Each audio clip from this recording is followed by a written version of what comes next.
저렴한 금액에 매도하시기보다는 조금 더 기다리실 필요가 있다. 앞으로 경기 상황은 더 나빠질 가능성이 매우 커질 겁니다. 이번 주택은 경기 상황이 좋지 않다면 낙폭이 굉장히 커질 수밖에 없을 겁니다. 경기 상황에 따라 수요의 심리가 바뀌어지고 부동산 시장의 가격도 주택의 유형마다 달라질 수 있다는 걸.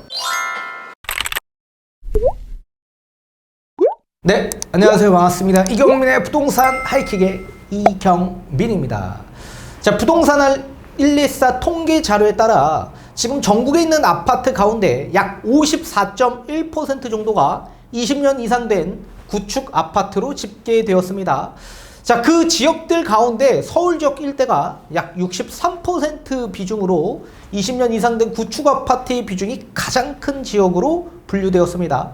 자, 그렇다면 이제 앞으로 구축 아파트의 가격 추이는 어떻게 변화될 것이며, 그리고 앞으로의 시장에 있어서는 우리는 어떤 스탠스를 취해야 하는지 뒤에 판소를 통해 알려드리도록 하겠습니다. 자, 전국 아파트 두 채 중 한 채는 입주 20년이 지난 것으로 나타났습니다. 자, 부동산 전문 리서치 업체에 따르면 전국에서 입주 20년 이상 된 아파트는 총 594만 가구로 전체 1098만 가구의 54.1%를 차지했습니다. 자, 시도별로 보면 서울이 63.2%로 그 비중이 가장 높았고요. 전북 62.7%, 대전 64.5%, 광주 58.9% 등의 순으로 이어졌습니다. 자, 서울에서 대표적으로 30년 이상 오래된 구축 대단지를 살펴보면 대치동 음마아파트, 그리고 성산 시영 아파트, 그리고 목동 신시가지 아파트, 반포주공 1단지, 잠실주공 5단지, 여의도 시범 아파트 등 약 1970년식의 아파트로 구성되어 있는 곳들도 많이 있었습니다. 자, 반대로 20년 이상 아파트 비율이 가장 낮은 곳은 세종시로 8.1%를 차지했고요. 그 다음이 충남 43.3%, 인천 49.3%, 경기가 50.6% 등으로 평균을 밑돈 지역으로 분류되었습니다. 자, 이렇게 지금 서울뿐만 아니라 대부분의 지역 일대의 전국 아파트 기준에서 50% 이상 과반이 넘는 비중에 20년이 넘어간 구축 아파트의 비중을 차지하고 있습니다. 자, 그렇다면 이 구축 아파트의 가격 추이는 앞으로 어떻게 변해 갈까요? 그리고 앞으로 우리는 어떤 스탠스를 취해야 하는 걸까요? 뒤에 판소를 통해 쉽게 풀어드리도록 하겠습니다. 자, 우선 경기 상황에 따라 부동산 시장도 똑같이 영향을 받는 경우가 많이 있습니다.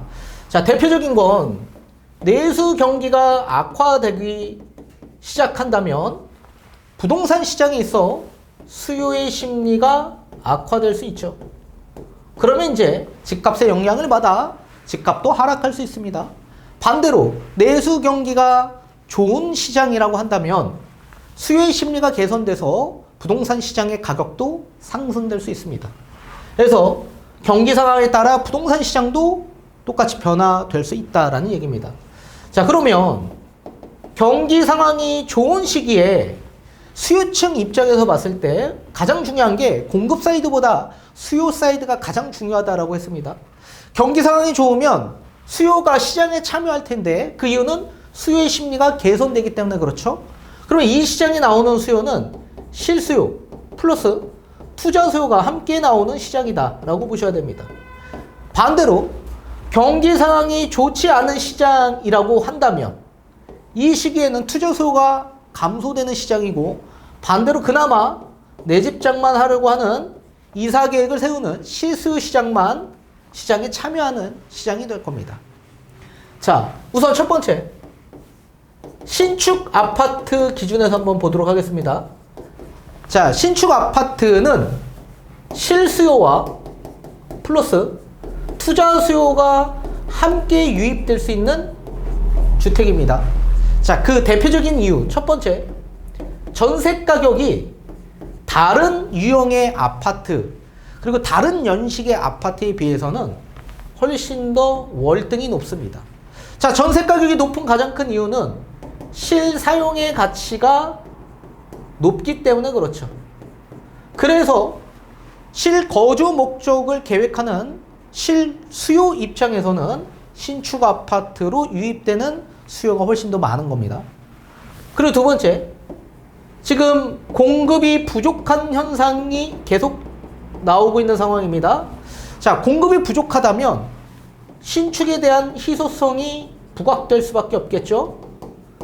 그러면 시장에 결국 투자 수요도 함께 유입될 수밖에 없죠.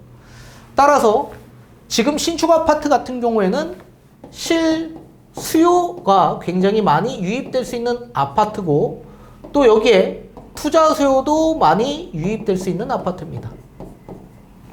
그리고 두 번째, 구축 아파트인데 이 구축 아파트 가운데서도 정비 사업이 가능한 아파트, 일명 재건축이 되는 아파트들, 또는 리모델링이 진행되고 있는 아파트들. 자, 이런 아파트는 사실 건물에 대한 감가가 있죠. 연식이 오래되면 오래될수록 감가상각이 생기기 때문에 전세 가격이 떨어질 수밖에 없습니다. 그래서 상대적으로 신축 아파트에 비하면 전세 가격이 굉장히 낮게 형성되어 있다. 그 이유는 실사용에 대한 가치가 연식이 오래되면서 떨어지기 때문에 그렇습니다. 그런 반면에 지금 이런 구축 아파트도 신축 아파트처럼 가격이 상승되죠. 그 이유는 미래 가치가 있기 때문에 그렇죠. 자, 이렇게 미래 가치가 있기 때문에 아직 신축 아파트가 되지 않더라도 신축 아파트가 될 소지가 있는 투자적 가치가 높기 때문에 투자 수요가 유입돼서 가격 상승을 이끄는 주택입니다. 따라서 실사용 가치가 떨어지기 때문에 실수요가 접근하기는 어렵고, 이런 주택은 투자 수요가 유입되는 아파트로 분류할 수 있다. 그리고 세 번째, 구축 아파트인데 2번 주택과 달리 정비 사업이 되지 않는 아파트들이 많이 있을 겁니다. 그러니까 사업성이 좋아야지만 정비 사업이 진행될 수 있겠죠. 정비 사업이 안 되는 구축 아파트예요. 이런 아파트의 큰 특징을 보게 되면 전세 가격이 당연히 낮게 형성됩니다. 그러다 보니 실사용 가치가 떨어지고, 또 미래 가치가 당연히 없는 아파트로 분류하다 보니 투자 가치가 없죠.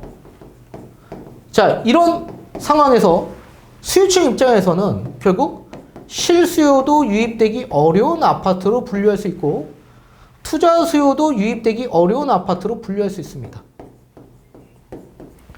자, 지금 경기 상황을 한번 볼까요? 자, 경기 상황을 우리가 판단할 수 있는 대표적 지표는 금리입니다. 금리. 지금 경기 상황이 좋을까요? 나쁠까요? 지금 경기 상황은 아직도 좋은 상황을 유지하고 있는 상황이다. 지금 물가가 지속적 상승이 아직도 나오고 있는 상황입니다. 물가가 상승하고 있다는 얘기는 그만큼 소비 인플레도 함께 진행되고 있기 때문에 지금 소비를 하고 있는 과정이다. 이런 상황에서 금리가 아직도 동결이 유지되고 있는 상황입니다. 경기가 좋기 때문에 금리를 아직도 동결하고 있는 상황이죠. 이런 상황에서는 실수요와 투자 수요가 경기 상황의 영향에 따라, 그 심리의 영향에 따라 시장에 또 참여할 수 있죠. 그래서 지금도 신축 아파트와 구축 아파트, 그 구축 아파트 가운데서도 재건축과 리모델링 될 수 있는 아파트에 수요가 집중하고 있는 겁니다. 그래서 지금도 집값 상승이 계속 이어지고 있는 상황이고, 또 신고가도 지속적으로 속출하고 있는 상황이죠. 반대로 3번의 주택을 한번 보게 되면 이 3번의 주택은 실수요도 유입되기 어려운 아파트로 분류할 수 있고, 투자 수요 유입도 되기 어려운 아파트로 분류할 수 있습니다. 그러면 이 3번의 아파트는 가격이 영영 상승되지 못하는 걸까요? 그렇지 않죠. 자, 지금 이 1번 주택은 매매 가격이 지속적으로 상승하고 있습니다. 그리고 요 2번 주택도 매매 가격이 지속적으로 상승하고 있습니다. 반대로 요 3번에 있는 주택은 상대적으로 매매 가격이 엄청나게 하락되고 그 하락을 유지하고 있고, 지금 가격을 계속적으로 낮게 형성되고 있는 상황입니다. 이러다 보니 대부분의 3번의 주택의 소유자는 이거를 그냥 급매, 또는 급하신 분들, 상급지로 이동하고자 하시는 분들은 좀 저렴하게 완전히 하락된 금액, 바닥 금액에 매도하고 이 아파트 말고 또 상급지로 이동하고자 하는 수요가 많은 상황이죠. 자, 지금 3번의 아파트는 매매 가격이 하락되어 있는 상황인데 이 아파트는 1번에 있는 아파트와 플러스 2번에 있는 아파트의 매매 가격이 폭등하기 시작한다면, 그리고 반대로 또 전체적인 전세가에 있어서 전세 가격이 폭등하기 시작한다면 상대적으로 이 아파트의 매매 가격을 봤을 때 굉장히 저렴하게 보일 겁니다. 그러면 수요가 다시 어디로 집중할 수밖에 없겠죠? 3번 주택으로 집중할 수밖에 없을 거다. 지금의 현재의 상황은 경기 상황이 아직도 호전되고 있고 경기 상황이 아직도 좋은 상황을 유지하고 있는 상황에서 실수와 투자 수요가 나오고 있는 시장에 1번과 2번의 집값 상승이 일어나고 있고 신고가가 나오고 있는 상황입니다. 이렇게 신고가가 나오면서 매매 가격이 지속적 폭등이 일어나고 있는 이런 과정에서 전세 가격도 지속적 상승이 나오고 있는 상황이죠. 자, 이 상황이 계속적으로 유지가 된다면 어떻게 될까요? 다시 매매 가격을 3번 주택에 있어 상승시킬 수 있는 그런 요인들이 작용될 수 있는 겁니다. 따라서 3번 주택을 보유하고 있는 입장에서는 지금 당장 내가 무리하게 그냥 바닥에 그냥 저렴한 금액에 매도하시기보다는 조금 더 기다리실 필요가 있다. 근데 이거는 큰 틀에서 제가 말씀을 드린 거지 각각의 아파트, 각각의 지역마다 또 달라질 수 있는 겁니다. 자, 그럼 반대로 경기 상황이 앞으로 어떻게 될까를 우리가 유추해 봤을 때 경기 상황이 지금처럼 계속 좋은 상황을 유지하고 계속 진행이 될까? 아니면 경기 상황이 앞으로 지금보다 훨씬 더 좋아질까? 더 나빠질까에 봤을 때 앞으로 경기 상황은 더 나빠질 가능성이 매우 커질 겁니다. 자, 금리가 앞으로는 인하될 소지가 매우 커지겠죠. 자, 금리가 인하된다는 얘기는 경기 상황이 좋지 않기 때문에 인하하는 겁니다. 그리고 물가가 지금 정점을 찍고 물가가 둔화되고 있는 상황입니다. 물가 목표치에 수렴하는 시기가 도래가 된다면 오히려 소비 인플레는 소비 디플레이션 심리로 작용될 가능성이 매우 커질 수밖에 없을 겁니다. 그러면 소비는 앞으로 점진적으로 지속적 침체 현상이 일어날 수밖에 없고 그런 현상이 결국 내수 경기 악화를 시킬 수밖에 없을 겁니다. 그러면 수요 심리도 개선되는 게 아니라 오히려 악화될 가능성이 매우 커질 겁니다. 그래서 경기 상황이 앞으로 봤을 땐 좋지 않은 경기 상황이 나올 거다. 지금의 급격한 금리 인상에 경제에 반영되는 시기가 아직도 도래되지 않았다. 그 시기는 제가 봤을 땐 2025년부터 본격적으로 도입이 될 거라고 생각하는데 그런 시기가 찾아오고 경기가 좋지 않은 시장이 찾아온다면 투자 수요는 또 다시 급감해질 가능성이 있고 그나마 시장에 참여하는 수요는 실수요층이 참여할 가능성이 매우 클 거다. 따라서 경기 상황이 만약에 추후에 좋지 않은 상황으로 가게 된다면 집값에는 당연히 하락으로 영향을 미칠 수밖에 없죠.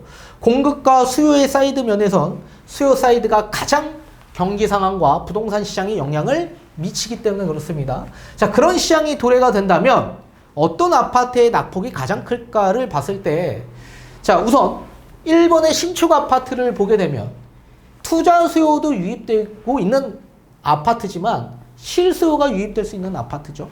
그래서 거주 이전의 자유에 따라 우리가 시장이 좋지 않더라도 꼭 이사를 계획해야 되는 수요가 반드시 생기게 되어 있습니다. 그런 수요가 또 나와서 또 갈아타기나 내 집 장만을 하게 된다면 결국 1번, 2번, 3번의 주택이 있어서 1번 주택으로 갈 가능성이 매우 커질 거다. 그래서 낙폭이 적을 가능성이 있죠. 반대로 2번과 3번의 주택을 봤을 때 2번의 주택은 뭐예요? 투자 수요가 많이 유입되는 아파트죠. 투자 수요가 유입이 돼야지만 2번 주택은 집값이 상승될 수 있습니다. 그런데 경기가 악화되면 투자 수요는 급감하고 감소될 수밖에 없고 실수요 시장으로 바뀌어지게 되는 거죠. 그런 시장에 2번 주택으로 실수요 목적으로 접근하는 수요는 거의 없다. 거의 없다. 자, 따라서 2번 주택은 경기 상황이 좋지 않다면 낙폭이 굉장히 커질 수밖에 없을 겁니다. 그리고 3번의 주택도 마찬가지. 실수요도 들어오기 어렵고 투자 수요도 들어오기 어려운 아파트입니다. 따라서 3번의 주택도 마찬가지 가격 하락폭이 커질 수밖에 없습니다. 그렇기 때문에 이제 경기 상황이 좋지 않은 상황에 만약에 우리가 도래가 되는 시기에는 오히려 1번의 신축 아파트의 낙폭이 적기 때문에 1번 아파트를 보유하고 있는 분들 입장에서는 조금 더 유연하게 대처할 수 있을 겁니다. 그리고 지금의 시장을 봤을 때 지금은 아직도 경기 상황이 좋은 상황을 유지하고 있는 과정이기 때문에 그런 과정에서 1번과 2번의 주택이 지금 매매 가격이 계속적으로 상승되고 신고가가 나오고 있는 상황에서 3번의 주택은 매매 가격이 계속 눌려 있는 상황에서 1번과 2번의 매매 가격 상승과 전체적인 전세가 상승이 일어난다면 또 다시 수요는 다시 3번 주택으로 유입될 수밖에 없다. 따라서 경기 상황에 따라 수요의 심리가 바뀌어지고 부동산 시장의 가격도 주택의 유형마다 달라질 수 있다는 걸 알아두시면 좋을 것 같습니다.